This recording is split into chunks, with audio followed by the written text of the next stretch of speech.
আসসালামু আলাইকুম প্রিয় বন্ধুগণ, আপনারা নিশ্চয়ই জানেন যে সম্প্রতি মার্কিন যুক্তরাষ্ট্র ও ভেনেজুয়েলার মধ্যে এক যুদ্ধ অবস্থা বিরাজ করছে। ভেনেজুয়েলার সুপারসনিক জাহাজ বিধ্বংসী ক্ষেপণাস্ত্র মার্কিন যুক্তরাষ্ট্রের জন্য হুমকি হয়ে দাঁড়িয়েছে। SU-13 MK-2V ফ্রাঙ্কার চালিত রাশিয়ার সরবরাহকৃত KH-31 জাহাজ বিধ্বংসী ক্ষেপণাস্ত্রগুলি এখনও ভেনেজুয়েলার উপকূলে টহলরত মার্কিন যুদ্ধ জাহাজের জন্য বিপজ্জনক। ন্যাটোর কাছে AS-17 ক্রাইপটন নামে পরিচিত এই রামজেট চালিত অস্ত্রটি বিকিরণ বিরোধী এবং জাহাজ বিরোধী উভয় সংস্করণই তাদের কাছে আছে। ফলে জাহাজ হত্যাকারী সেই মারণাস্ত্রে ভয় পাওয়াটা প্রাসঙ্গিক।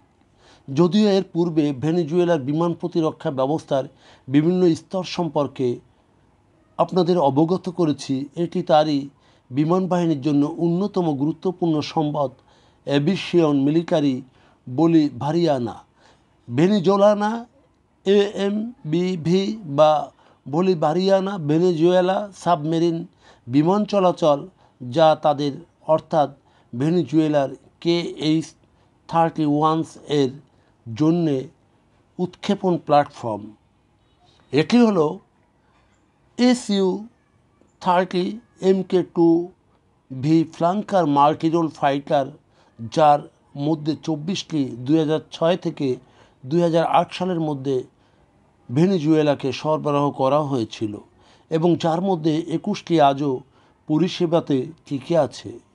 তবে এটা ঠিক যে ভেনেজুয়েলা তাদের SU-30কে সজ্জিত করার জন্য অ্যান্টি রেডিয়েশন KH-31P এবং অ্যান্টিশিপ KH-31A অন্তত সরবরাহ করা হয়েছে বলে মনে করা হচ্ছে, যা ভেনেজুয়েলার রাষ্ট্রীয় টেলিভিশনে দেখা গেছে যে AMBV SU-30 ভেনেজুয়েলার উপকূল থেকে উড়ে যাওয়ার সময় ক্ষেপণাস্ত্র বহন করছে।